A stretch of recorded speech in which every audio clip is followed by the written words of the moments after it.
Hello, Petal. How you doing? How are things going? How's everything? I think this is a new record. 13 days, is it? 12 days? I can't remember. But I do apologise sincerely. Mum's on the mend. She did have another event. But she is doing a lot better than she was. So I appreciate all the care and concern and everybody reaching out. I do appreciate each and every one of you. And I hope I can give back just a little bit, but I do appreciate it very, very much. So yeah, we've been away for a bit of a while. I like to bring you the best I possibly can and to be in the right headspace to do it, because you all know when I'm not in the right headspace. But I'm here, and we're going to try and do another chapter. It's a bit warm, and it's difficult to record when there's no fans, because of course we don't want to have fan sounds going in the background, because, you know, ambience is one thing. Sounding like a mosquito that's on its last legs probably isn't the best thing to have in the summertime. Have you got any plans for summer? Have you got any things that you're going to do? You could be working, you're going to be bimbling about, and stuff. I'm pretty much going to be just recording as much as I can and, yeah, decorating. Stripping wallpaper, a little bit at a time. You know how it goes. What is your favourite way to strip wallpaper? Now, I don't believe in steamers. I just can't get on with them. A, they're really heavy. B, they saturate everything to within an inch of its life. C, they're really expensive. And D, I use a bucket and a sponge. You know, and that's just the way I've always done it, and it works. It works. It just kind of like comes off like butter off a hot knife or something like that. But anyway, right, we're on our 2-minute mark, so I best get started on chapter 2. We're still working out voices for this series, so please bear with. But I'm definitely going to try a foghorn leghorn sort of effort, which will be quite fun. If I keep changing voices and sounds, please excuse me. It's been a while. I should have listened to it before I even started recording today, but hey, let's just dive in. Chapter 2. Things are not always as they seem. Mandrake. Once, in the woods, I found myself face to face with a snake cat. Now it is no, wow, I want one. On another occasion, I encountered a spider bear. Now it is no, double, I want one of those too. Now, faced with a demon, I decided to pattern my behaviour after that which had saved me in the aforementioned situations. I froze. At least, in hindsight, I like to think it was a deliberate, calculated act. Now, it is no, we know it wasn't. The demon curled its lips back, revealing a double row of needle-sharp teeth. I considered changing my chosen course of action. I considered fainting. The demon ran a purple tongue over his lips and began to slowly extend a taloned hand toward me. That did it. I went backward, not in a cat-like graceful bound, but scrabbling on all fours. Now, we would actually call this the spaniel scrabble, and it's kind of like when you go, and I know I can't really, show you too well on audio, but it's kind of like, when the spaniel scrabbles backwards, and they push their legs backwards, and they're like, it's that sound, I imagine. Anyway. It's surprising how fast you can move that way when properly inspired. I managed to build up a substantial head of steam before I crashed headfirst into the wall. I said. It may not seem like much, but at the time it was the calmest expression of pain and terror I could think of. At my outburst, the demon seemed to choke. Several ragged shouts erupted, and then he began to laugh. It wasn't a low, menacing laugh, but the wholehearted, enthusiastic laughter of someone who had just seen something hysterically funny. I found it both disquieting and annoying. Annoying because I had a growing suspicion I was the source of his amusement. Disquieting because, well, he was a demon, and demons are, I say, cold, vicious, and bloodthirsty. The demon gasped as if he had read my thoughts. You really bought the whole line, didn't you, kid? I beg your pardon, I said, because I couldn't think of anything else to say. Something wrong with your ears. I said, cold, vicious. I heard you. I meant, what did you mean? What I meant was that you were scared stiff by a few well-chosen words from my esteemed colleague, I'll wager. He jerked a thumb at Garkin's body. Sorry for the dramatics. I felt a touch of comic relief was necessary to lighten an otherwise tragic moment. Comic relief? Well, actually, I couldn't pass up the opportunity. I said, you should have seen your face. He chuckled to himself as he strode out of the pentagram and began leisurely inspecting the premises. So this is Garkin's new place, huh? What a dump. Who would have thought he'd come to this? To say I was perplexed would be an understatement. I wasn't sure how a demon should act, but it wasn't like this. I could have bolted for the door, but I did not seem to be in immediate danger. Either this strange being meant me no harm, or he was confident of his ability to stop me even if I tried to flee. For the sake of my nervous system, I decided to assume the former. The demon continued to inspect the hut while I inspected him. He was humanoid, that is, he had 2 arms, 2 legs, and a head. He was short, but powerfully built, a bit broader across the shoulders than a man, and heavily muscled, but he wasn't human. I mean, you don't see many hairless humans with dark green scales covering their body and pointed ears lying flat against their head. I decided to risk a question. Narrator's note, does anybody else think of Panthro right now? You know, from Thundercats. You know, do you remember Panthro and the big battle tank? What was it called, the battle tank? I digress. I decided to risk a question. Excuse me? Yeah, kid? You are a demon, aren't you? Huh? Oh, yeah, I guess you could say I am. Well, if you don't mind my asking, why don't you act like a demon? The demon shot me a disgusted look, then turned his head heavenward in a gesture of martyrdom. Everybody's a critic. Tell you what, kid, would you be happier if I tore your throat out with my teeth?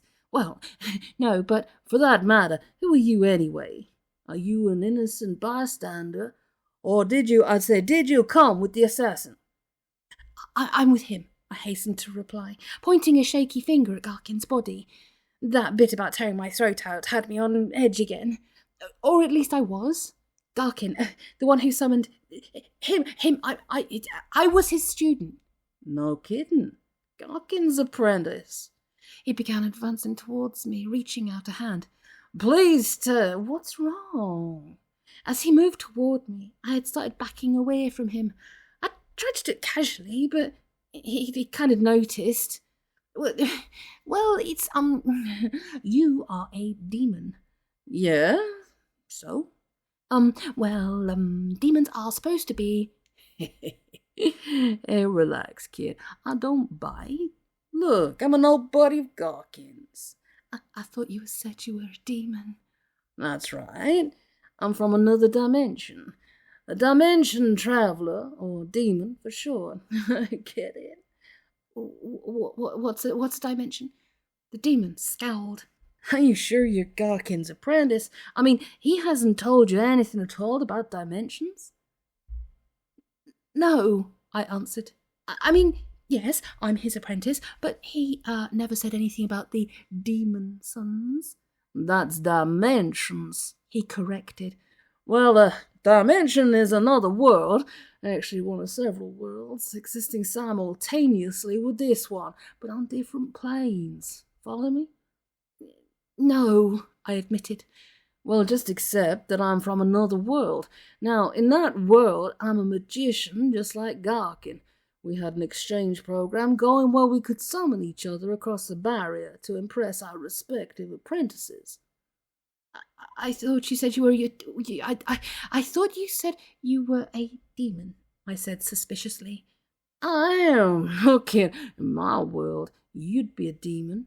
But at the current moment, I'm in yours, so I'm a demon. I thought you said you were a magician. I don't believe this. The demon made this angry appeal to the heavens. I'm standing here arguing with some twerp of an apprentice. Look, kid. He fixed me with his gaze again. Let me try it this way. Are you going to shake my hand, or am I going to rip your heart out? And since he put it that way, I mean... For a minute there, when he lost his temper and started shouting, he sounded just like Garkin. It gave credibility to his claim of friendship with my ex-teacher. I took his extended hand and I shook it cautiously. My name is Skeeve. His grip was cold but firm, so firm in fact that I found it impossible to reclaim my hand as rapidly as I would have liked. I said, "Pleased to meet you, kid. I'm Aahz." Oz? No relation. No relation to what? I asked, but he was examining the room again. Well, there's certainly nothing here to arouse the greedy side of his fellow beings, early primitive, enduring, but not particularly sought after. We like it, I said rather stiffly. Now that I was over being scared, I didn't like the sneer in his voice. The hut wasn't much, and I certainly wasn't overly fond of it, but I resented his criticism. Don't get your back up, kid, Oz said easily. I'm looking for a motive, that's all. Motive? A reason for someone to off all gawking. I'm not big on vengeance, but he was a drinking buddy of mine, and it's got my curiosity up. He broke off his inspection of the room to address me directly. How about you, kid? Can you think of anything? Any milkmaids he seduced or farmers he cheated? You've got an interest in this too, you know. You might be the next target. But the guy who did it is dead. I gestured to the charred lump by the door. Doesn't that finish it? Wake up, kid. Didn't you see the old gold cloak? That was a professional assassin. Somebody hired him, and that somebody would hire another one. A chill ran down my spine.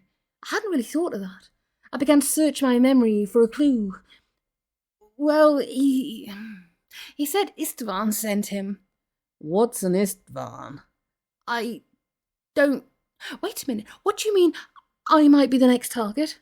Neat. Oz was holding up the gold cloak. Lined and completely reversible. Always wondered how come no one noticed them until they were ready to pounce. Oz? Oh, I didn't mean to scare you. It's as if someone's declared open season on magicians in general, or Garkin specifically. You might have some... I say hello, what's this?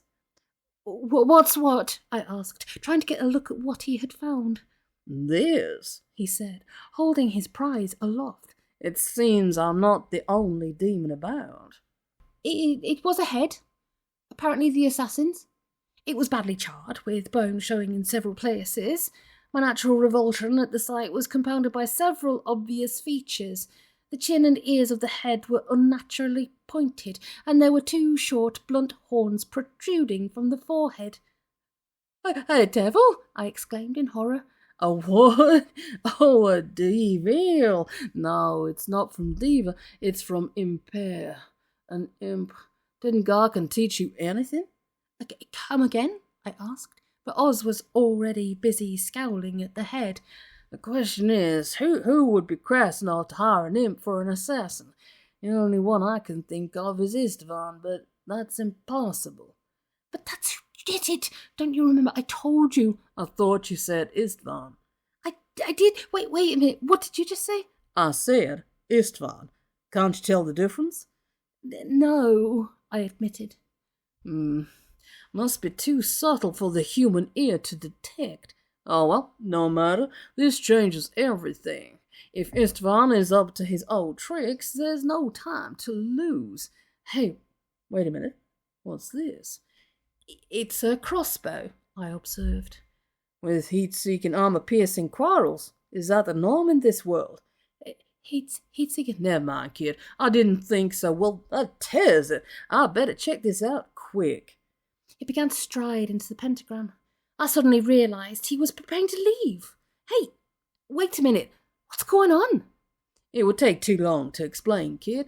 Maybe I'll see you again sometime." "But you said I might be a target." "Yeah, well, that's the way it crumbles. Tell you what, start running and maybe won't find you till it's over." My head was a whirl. Things were happening far too fast for clear thought. I still didn't know what or who the demon was, or if I should trust him. But I did know one thing. He was the nearest thing to an ally I had in a situation where I was clearly outclassed. "Couldn't you help me?" "No time. I've got to move." Couldn't I come with you?" "You just get in the way. Maybe even get me killed." "But without you I would be killed." I was getting desperate, but Oz was unimpressed. Probably not. Tell you what, kid. I tell you what, kid. I've really got to get going, but just to show you I think you'll survive, I'll show you a little trick you might use sometime. You see all this crud Garkin used to bring me across the barrier? Well, it's not necessary. Watch close and I'll show you how we do it when our apprentices aren't watching. I wanted to shout, to make him stop and listen to me, but he had already started. He spread his arms at shoulder height, looked heavenward, took a deep breath, then clapped his hands. And nothing happened. Ree! The thing I love about this is that the chapters are quite short, so I can hopefully get them done, which would be nice. That would be great, do multiple ones. But it means that we can actually do this book, quite quickly, as long as nothing else frickin' happens. Oh my goodness gracious. It's not fair. This year's just been so horrible. But then again, there's a lot of people who are dealing with things a lot worse than I am right now. So all I can say is, I'm going to send lots of love to anybody afflicted by conflicts around the world, which are horrible, horrible things at the best of times, let alone at the worst of times. So we shall escape and hide in our little world of fiction and appreciate each other all for being each other. And yes. And off that note, because that was a bit maudlin really, wasn't it? But yes, so we'll do our best. If you're too hot like it is over here, hydrate. Try and stay in the shade, try and keep cool, don't go out during the hottest parts of the day, and hopefully you'll have air conditioning in where you work. And if you're too cold, wrap up warm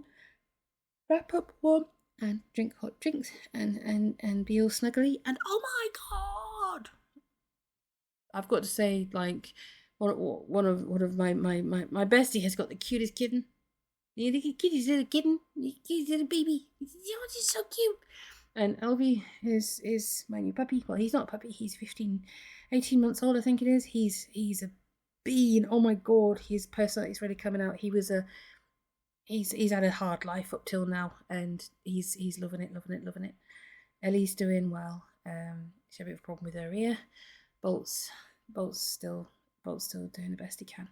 Bless him. So yes, he's doing great now. He's come off his medication, but it's just watching, keeping a close eye. You know how it is.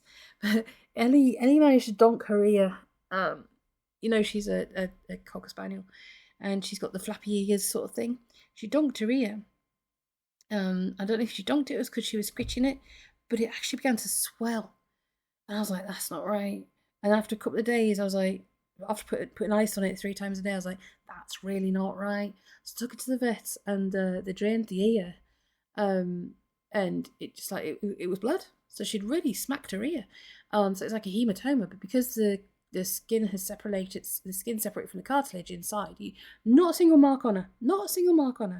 But because the skin had separated from the cartilage, it's likely to fill again. So they've given her a steroid injection. It's started to fill again a little bit, but she's due back on Thursday. But yeah, I was like, I have not seen. The family has kept spaniels for my entire lifetime, up until the last one left them a few years back. And I've never known any of the spaniels to ever have that happen. I'm like, typical. Little red dog, eyes go 2 different ways, wonky ear. I wondered what was going to be wonky about that one. But I adore them all, and as I said, they always come first over everything. And yes. Anyway, I'm going to stop waffling because I'm not sure how this quality of recording is going to be. But we'll give it a go. And as ever, please leave a comment. Let me know how you're going. Let me know how you're getting on. Drop me a line, and I'll be catching up with you all soon. And I'm sorry to keep catching up. This year has been an absolute swine, and we're 6 months in. My goodness gracious! I think we need the good luck fairies or whatever it is to come around, like a djinn to come around and give us some good luck. We need it, lots of it. Big love to all of you. I appreciate you, each and every one, and I'll talk to you soon, pal.